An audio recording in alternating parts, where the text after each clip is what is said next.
MLC city Ravi ಬಂಧನವನ್ನ ವಿರೋಧಿಸಿ ಚಿಕ್ಕಮಗಳೂರು ಬಂದ್ಗೆ ಈಗ ಕರೆ ನೀಡಲಾಗಿದೆ. ಬಂದ್ಗೂ ಮುನ್ನ ಸಿಟಿ ರವಿ ನಿವಾಸದಲ್ಲಿ ಪೂರ್ವಭಾವಿ ಸಭೆಯನ್ನ ನಡೆಸಿದ್ದಾರೆ. ಬಂದ್ಗೆ ಕರೆ ನೀಡಲಾಗಿದೆ. ಸಿಟಿ ರವಿ ಬಂಧನಕ್ಕೆ ಖಂಡನೆ ವ್ಯಕ್ತವಾಗ್ತಾ ಇದೆ. ಬಿಜೆಪಿ ಈಗ ಚಿಕ್ಕಮಗಳೂರು ಬಂದ್ಗೆ ಕರೆ ನೀಡಿದೆ. ಅದಕ್ಕೂ ಮುನ್ನ ಸಿಟಿ ರವಿ ನಿವಾಸದಲ್ಲಿ ಚರ್ಚೆ ನಡೆದಿದೆ, ಸಭೆ ನಡೆದಿದೆ.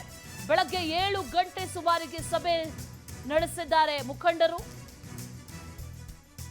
ಬೆಳಗ್ಗೆ 6 ಗಂಟೆಯಿಂದ ಸಂಜೆ 7 ಗಂಟೆಯವರೆಗೂ ಕೂಡ ಬಂದ್ಗೆ ಈಗ ಕರೆಯನ್ನ ನೀಡಲಾಗಿದೆ. ಚಿಕ್ಕಮಗಳೂರು ನಗರದ ಬಸವನಹಳ್ಳಿಯಲ್ಲಿರುವಂತಹ ಎಂಎಲ್ಸಿ ನಿವಾಸ. ಮನೆಯಿಂದ ಹೊರ ಬರ್ತಾ ಇದ್ದಂತೆ ಆ ಮುಖಂಡರನ್ನ ಪೊಲೀಸರು ತಡೆದಿದ್ದಾರೆ. ಕಾರ್ಯಕರ್ತರು ಮುಖಂಡರನ್ನ ವಶಕ್ಕೆ ಪಡೆದಿದ್ದಾರೆ ಪೊಲೀಸರ ಜೊತೆಗೆ ವಾಗ್ವಾದಗಳಾಗಿದೆ.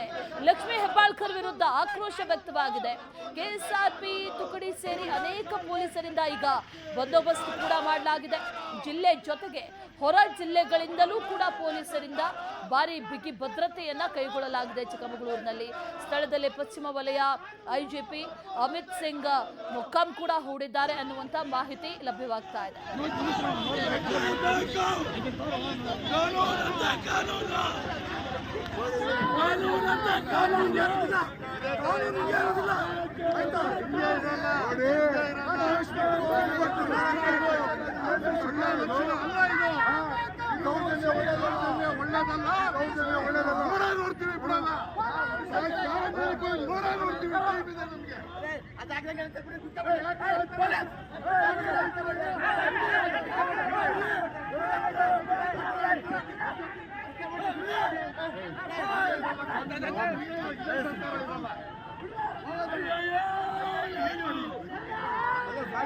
ಇನ್ನು ಇದ್ರ ಬಗ್ಗೆ ಮಾತಾಡೋದಕ್ಕೆ ನಮ್ಮ ಜೊತೆ ಬಿಜೆಪಿ ಪರಿಷತ್ ಸದಸ್ಯರಾದಂತ ಕೇಶವ್ ಪ್ರಸಾದ್ ಅವರು ದೂರವಾಣಿ ಸಂಪರ್ಕದಲ್ಲಿ ಜಾಯ್ನ್ ಆಗಿದ್ದಾರೆ. ಸರ್ ನಮಸ್ತೆ.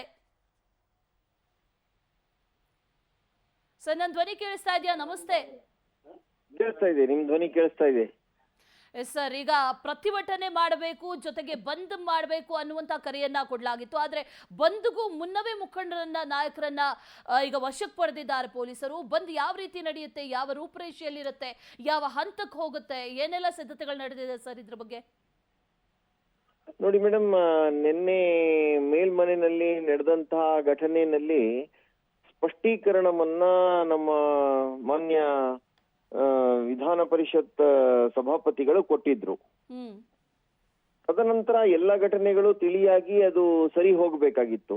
ಆದ್ರೆ ಸದನದಲ್ಲೇನೆ ಉಪಮುಖ್ಯಮಂತ್ರಿಗಳ ನೇತೃತ್ವದಲ್ಲಿ ಮಂತ್ರಿಗಳಾದಿಯಾಗಿ ಎಲ್ಲ ಕಾಂಗ್ರೆಸ್ಸಿನ ಎಂಎಲ್ಸಿಗಳು ಅವಾಚ್ಯ ಶಬ್ದಗಳಿಂದ ನಿಂದಿಸ್ತಾ ವೈಯಕ್ತಿಕ ದ್ವೇಷವನ್ನ ಅಲ್ಲಿ ಕಾರ್ತಾ ಇದ್ರು. ಅದರ ಮುಂದುವರೆದ ಭಾಗವಾಗಿ ನಾವು ಇದು ಸರಿ ಇಲ್ಲ ಅಂತ ಹೇಳಿ ಪ್ರತಿಭಟನೆಯನ್ನ ಮಾಡಿದ್ವಿ ವಿಕಾಸಸೌಧದಲ್ಲಿ. ವಿಕಾಸಸೌಧದಲ್ಲಿ ನಾವು ಮಾಡಿದಂತ ಪ್ರತಿಭಟನೆಗೆ ಸರ್ಕಾರ ಪ್ರತಿಭಟನೆಗೆ ಸ್ಪಂದಿಸದೆ ಎಲ್ಲರನ್ನು ಅರೆಸ್ಟ್ ಮಾಡ್ಕೊಂಡು ಹೋಗ್ಬೇಕು ಅನ್ನುವಂಥದ್ದನ್ನ ಕೈಗೊಂಡು ಅದರಲ್ಲಿ ಸಿಟಿ ರವಿ ಅವ್ರ ವಿರುದ್ಧ ಕೇಸ್ ಹಾಕ್ಬೇಕು, ಅವ್ರ ವಿರುದ್ಧ ಷಡ್ಯಂತ್ರ ನಡೆಸಬೇಕು, ರಾಜಕೀಯವಾಗಿ ಅವ್ರನ್ನ ಮುಗಿಸ್ಬೇಕು ಅನ್ನುವಂತ ಒಂದು ಚಾಳಿಗೆ ಇಳಿದಿದೆ.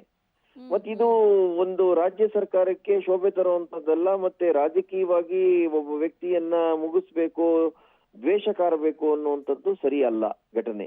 ಹಾಗಾಗಿ ಅವ್ರನ್ನ ಅರೆಸ್ಟ್ ಮಾಡ್ದೇನೆ ವಾಹನದಲ್ಲಿ ಕೂಡಿಸಿ ಇಡೀ ರಾತ್ರಿ ಸುತ್ತಿ ಒಂದ್ ಜಾಗದಿಂದ ಒಂದ್ ಜಾಗಕ್ಕೆ ಕರ್ಕೊಂಡೋಗಿ ಮಾಡಿರೋವಂಥದ್ದು ಅವ್ರೇನ್ ಭಯೋತ್ಪಾದಕರಲ್ಲ ಅಥವಾ ಯಾವುದೇ ರೀತಿಯಾದಂತ ದೇಶ ವಿರೋಧಿ ಚಟುವಟಿಕೆನಲ್ಲಿ ಅವ್ರು ಭಾಗವಹಿಸಿಲ್ಲ.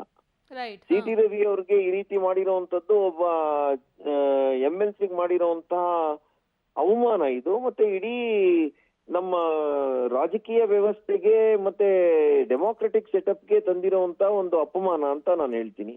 ಹಾಗಾಗಿ ಇದನ್ನ ನಾವು ತೀವ್ರವಾಗಿ ಖಂಡಿಸ್ತೇನೆ. ರಾಜ್ಯ ಸರ್ಕಾರ ಬೇಷರತ್ ಕ್ಷಮೆ ಯಾಚಿಸಬೇಕು. ಮತ್ತೆ ಸಿಟಿ ರವಿ ಅವ್ರ ವಿರುದ್ಧ ಮಾಡಿರುವಂತಹ ಷಡ್ಯಂತ್ರದ ಕೇಸನ್ನ ತಕ್ಷಣ ವಾಪಸ್ ತೆಗಿಬೇಕು ಅಂತ ಹೇಳಿ ನಾನು ರಾಜ್ಯ ಸರ್ಕಾರವನ್ನ ಆಗ್ರಹಿಸ್ತೇನೆ. ಓಕೆ, ರೈಟ್ ಸರ್, ಧನ್ಯವಾದ ಪವರ್ ಟಿವಿ ಜೊತೆ ಮಾತಾಡಿದ್ದಕ್ಕೆ.